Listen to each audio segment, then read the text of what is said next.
तो कैसे हो दोस्तों। आज मैं बताने चाहूँगा आपको कुछ मेन टॉपिक के बारे में जो ज्योग्राफी का बहुत ही इम्पोर्टेंट टॉपिक है, भारत की नदियाँ। तो आज मैं अपना इंट्रोडक्शन करा रहा हूँ। मेरा नाम प्रदीप जाजोरिया, मैं फ्रॉम मकराना से हूँ। मकराना के पास ही गांव है मेरा, जस्ट 5 किलोमीटर जस्ट ही पास में ही है। तो आज मैं बताऊँगा आपको भारत का जो हमारा टॉपिक है भारत की नदियों के बारे में। तो चलो टॉपिक की ओर चलते हैं।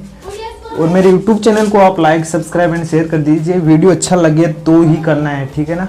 अगर आप कोई वीडियो अच्छा नहीं लगे तो आप मत कीजिए, कोई टेंशन नहीं है। फिर भी मुझे लगता है कि आपको वीडियो अच्छा लगेगा। तो चलो चलते हैं, हम बताएंगे भारत की नदियों के बारे में। भारत की नदियाँ, द इंडियंस रिवर।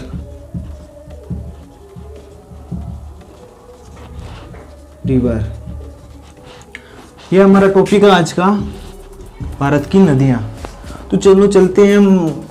नदी, किसी भी नदी का मुख्य उद्देश्य किसी सागर, महासागर या तालाब में गिरना होता है, ठीक है ना। किसी भी नदी का उद्देश्य किसी सागर, महासागर या तालाब में गिरना होता है। ये इसकी परिभाषा हो गई, नदी की परिभाषा। एंड चलो अब हमारे भारतीय नदियों को मुख्यतः दो भागों में बांटा गया है। एक तो हिमालयन रिवर्स जो उत्तरी भारत से निकलती है।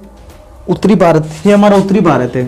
ये हमने मैप बना दिया है, मतलब ऐसे एकदम अप टू डेट तो नहीं है, लेकिन मैंने ऐसे भी ठीक बना दिया है। देख लो आप, ये मेरे हाथ से बनाए हुए हैं। तो अब एक तो हिमालय रिवर जो उत्तरी भारत की जो नदियां हैं उन्हें हिमालयन रिवर बोला जाता है। एंड जो दक्षिणी भारत की रिवर्स है, जैसे जो हिमालयन रिवर बोला जाता है, तो दक्षिण भारत की नदियां हैं उन्हें प्रायद्वीपीय रिवर्स बोले जाते हैं। तो ये हमारा दक्षिणी भारत है, मैंने बता दिया है दक्षिणी भारत। प्रायद्वीपीय भारत भी बोला जाता है, प्रायद्वीपीय नदियां भी बोला जाता है। दोनों हो गए। एक तो हमारी हिमालयन नदियां दो भागों में बांटा गया। एक तो हिमालयन नदियां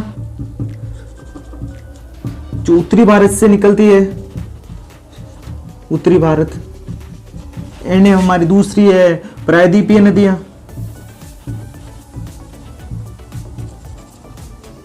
जो हमारी दक्षिणी भारत से निकलती है। अब कुछ लोगों का क्वेश्चन रहता है कि इससे प्रायद्वीपीय नदियां क्यों बोले जाते हैं, दक्षिणी भारत से निकलती है।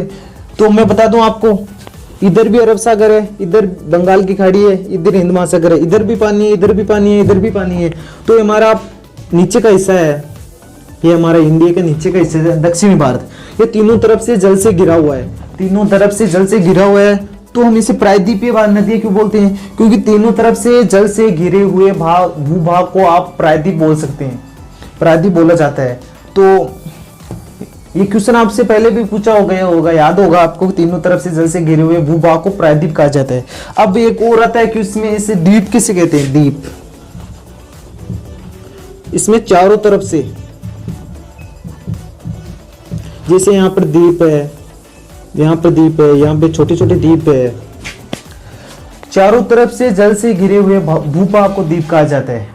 तो आपका ये क्वेश्चन भी हो गया होगा, क्लियर हो गया होगा ना, द्वीप प्रायद्वीप। तो ये क्वेश्चन आपको याद रखने हैं, हर एग्जाम में पूछे जाते हैं लगभग। छोटे मोटे क्वेश्चन है, मतलब पूछे भी जा सकते हैं, लेकिन नहीं पूछे भी जा सकते हैं, लेकिन पूछ भी सकते हैं, लेकिन आपको याद रखना होगा, क्योंकि हर एग्जाम में ज्योग्राफी से रिलेटेड क्वेश्चन आता है। और नदी से टॉपिक, जो नदी का टॉपिक है उससे तो पक्का ही आता है। तो ये हमारा नदी का टॉपिक है, होगी हिमालयन नदियां, प्रायद्वीपीय नदियां। अब हिमालयन नदियों के बारे में बता दूं आपको, ये हमारी सिंधु रिवर, झेलम, चिनाब, रावी, व्यास एंड सतलुज। मैं नाम लिख देता हूं एक बार, सिंधु, झेलम, चिनाब, रावी, व्यास एंड सतलज। आपको यहाँ पे क्लियर में दिख रहा होगा, लेकिन मैं वापस इसके नाम लिख दूंगा इधर, ठीक है। सिंधु नदी, ये उत्तरी भारत की नदियां हैं, जो ये हमारी हिमालय पर्वत है। ये हिमालय नदियां हैं जो हिमालय पर्वत से निकलती हैं, तो ये हिमालय नदियां हो गई। ये प्रायद्वीपीय नदियां जो दक्षिणी भारत से निकलती है, कोई यहाँ से निकलती है, कोई यहाँ से निकलती है, कोई यहाँ से निकलती है, कोई यहाँ से इधर निकलती है, कोई इधर निकलती है, कोई इधर निकलती है। तो इस प्रकार ये नदियों का चलता रहता है, क्योंकि ये प्राकृतिक है। ये नदियां किधर से भी निकलती हो, हमें तो बस याद रखना है, ठीक है ना। तो सिंधु नदी निकलती है यहाँ पे चाइना में, तिब्बत में एक झील है मानसरोवर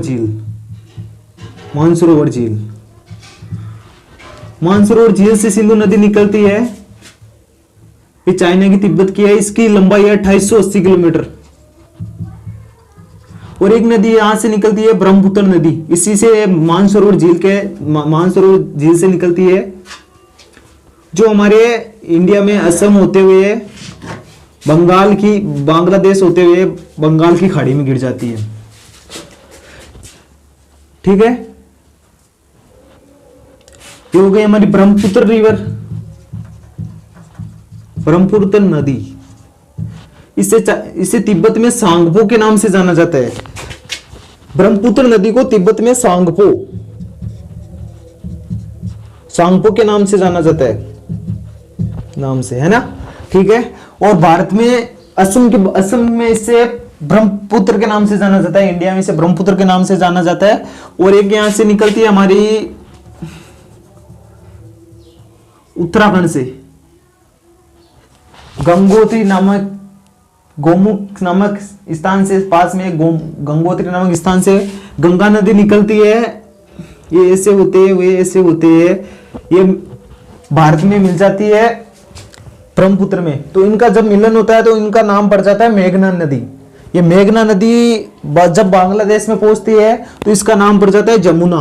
तो गंगा इन ब्रह्मपुत्र को इंडिया में मेघना के नाम से जाना जाता है। बाद में ये बहते हुए बांग्लादेश में चली जाती है ना, यहाँ पे बांग्लादेश है, बांग्लादेश, तो इसे जमुना के नाम से जाना जाता है, ठीक है। हो गई अब गंगा का निर्माण किससे होता है? गंगा, अलकनंदा एंड भागीरथी, दो रिवर आके देवप्रयाग, उत्तराखंड में है सभी। देवप्रयाग नामक जगह पर जाकर गंगा, अलकनंदा एंड भागीरथी नदी दोनों मिल जाती है, तो इसका नाम पड़ जाता है गंगा नदी। गंगा नदी उत्तराखंड होते हुए, उत्तर प्रदेश होते हुए, बिहार होते हुए, पश्चिम बंगाल होते हुए डायरेक्ट जाती है बांग्लादेश में। बांग्लादेश में जाने के बाद इसे पद्मा के नाम से जाना जाता है, गंगा नदी को, ठीक है।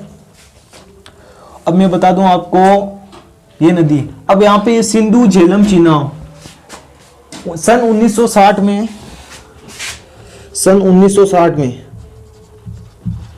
एक समझौता हुआ था जिसका नाम आपको याद होगा, सिंधु जल समझौता। इस नदी के नाम पर ही है सिंधु जल समझौता। भारत पाकिस्तान के बीच हुआ था सन 1960 में, भारत पाकिस्तान।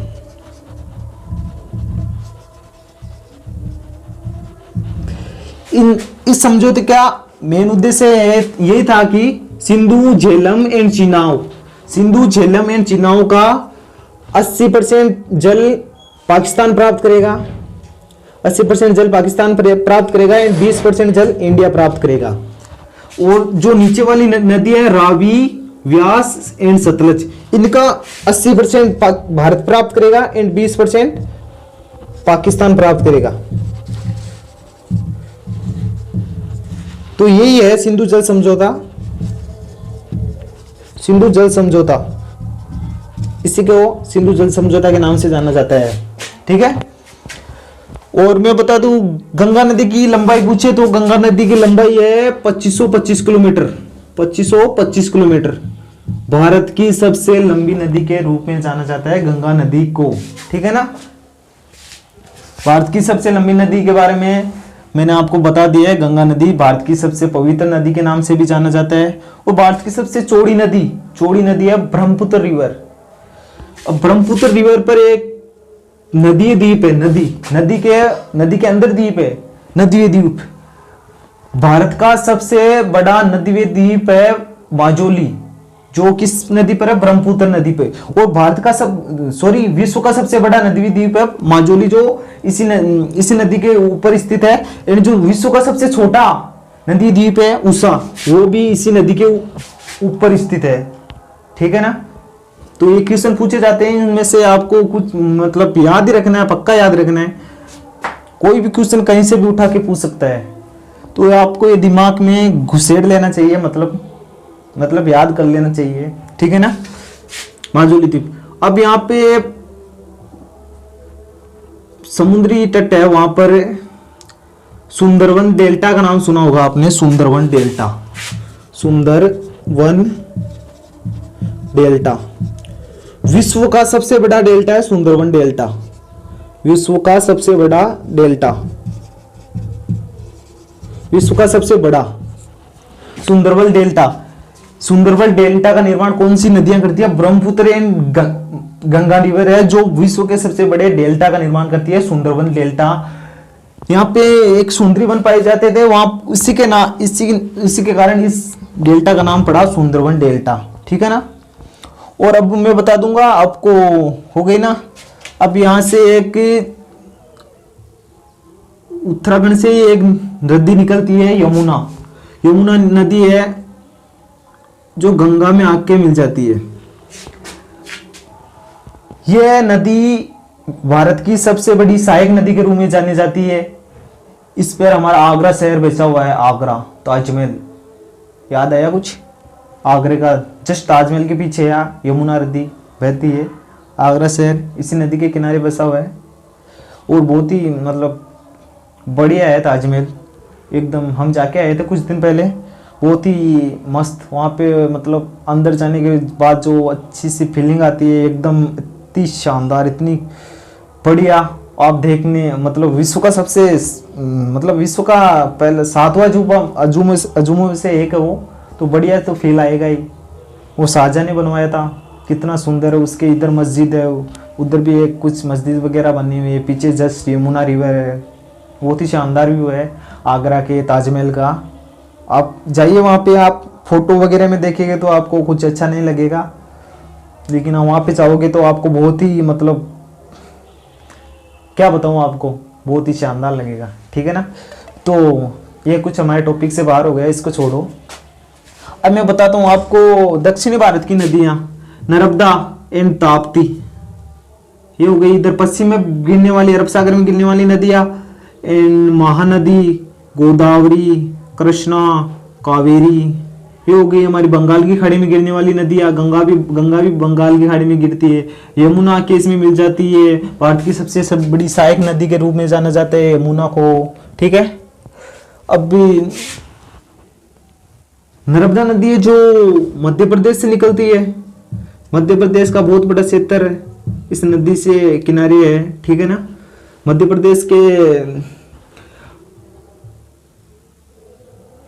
प्रदेश नामक एक वहाँ पे एक जगह वहाँ से निकलती है। मध्य प्रदेश के अंदर ही कोई जगह है, मेरे को नाम कुछ याद नहीं आ रहा है, मैं बता दूंगा आपको।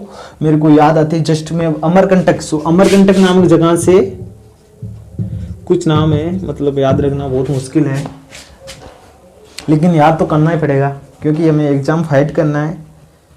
और कोशिश हमारी यही रहती है कि हमें हर एग्ज़ाम में बहुत अच्छा परफॉर्मेंस दिखाएं, कुछ अलग करके दिखाएं, हम आगे बढ़े। ठीक है ना। तो मेहनत तो करनी पड़ेगी, मेहनत के बिना कुछ नहीं है। हमारी मेहनत हमें रंग दिखाएगी कुछ अलग ही।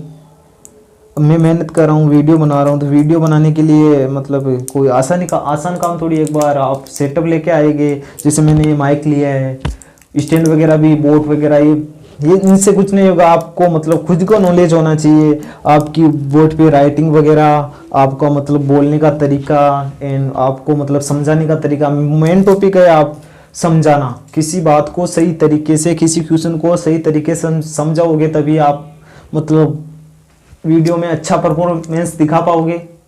आपके वीडियो की देखेंगे एक बार तो बच्चा वो उसी अलग वीडियो को मतलब और किसी को बताएगा। इस प्रकार आपका बोलने का तरीका भी बढ़िया होना चाहिए। कुछ मनोरंजन बातें, कुछ मतलब ऐसे बढ़िया कहानी वहानी सुनाओगे तो आपके वीडियो ज़्यादा अट्रैक्टिव होंगे, मतलब बढ़िया होंगे। ठीक है, तो पढ़ाई तो करनी पड़ेगी, मेहनत तो करनी पड़ेगी। मोबाइल स्टैंड वगैरह इससे कुछ नहीं होगा, पढ़ना पड़ेगा। पढ़ के आपको खुद, अगर हम खुद पढ़ के आएंगे तो भी हम बोर्ड पे लिखा पाएंगे और हम समझा पाएंगे, इसलिए आपको पढ़ना तो होगा। मैं भी पढ़ता हूँ, बहुत पढ़ता हूँ, मतलब थक भी जाता हूँ, सो भी जाता हूँ, ठीक है, लेकिन पढ़ना तो पड़ेगा, मेहनत करनी पड़ेगी, तभी तो आगे बढ़ेंगे ना। तो ठीक है, हमारे आगे यहाँ पे नर्मदा रिवर, नर्मदा नदी, नीचे ताप्ती नदी, एक ऊपर इसके महानदी, गोदावरी, कृष्णा एंड कावेरी। अब कुछ लोग समझते हैं कि इनको रट क्या जाए, ये कुछ रटने की चीजें नहीं है, इनको बहुत ही मेहनत के साथ, मतलब आपको समझना पड़ेगा, इनको रटना पड़ेगा नहीं और कुछ करना पड़ेगा, इनको आप समझना पड़ेगा कैसे क्या है। कुछ लोगों को तो पता ही नहीं है इंडिया क्या है, राजस्थान क्या है, तो आपको ये सब कुछ समझ के पूरे दिमाग में पढ़ाई करो, पढ़ाई करो, ऐसे कुछ लगे रहना बस, तो तभी आपको ये सब कुछ समझने वाला है, समझ में आने वाला है। एक कावेरी नदी पर जो एक जल, वो तमिलनाडु एंड कर्नाटक के बीच, तमिलनाडु एंड कर्नाटक के बीच एक विवाद है, कावेरी जल विवाद, वो कावेरी नदी पे ही है। कृष्णा नदी, गोदावरी, महानदी, ये जस्ट बंगाल की खाड़ी में गिरने वाली है। नर्मदा, ताप्ती एंड अरब सागर में गिरने वाली नदी है ये, ठीक है ना। और मैं बताऊंगा आपको,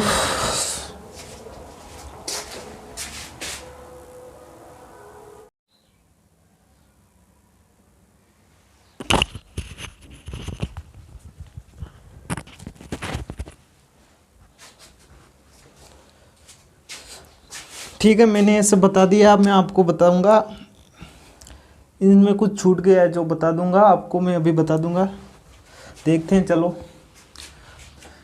अब यमुना रिवर, इसकी सहायक नदियां बताता हूँ। यमुना रिवर की जो सहायक नदी है ये Yamuna river, the India largest tributary of river, the India की सबसे बड़ी सहायक नदी है जो है यमुना नदी। यमुना की नदी है जो इसकी भी सहायक नदी है। तो यमुना की नदी की सहायक नदी हैं, एक तो चंबल, केन एंड बेतवा। बेतवा ये यमुना नदी की सहायक नदियां हैं। एंड गंगा नदी की बताऊं, गंगा नदी की सहायक नदियां,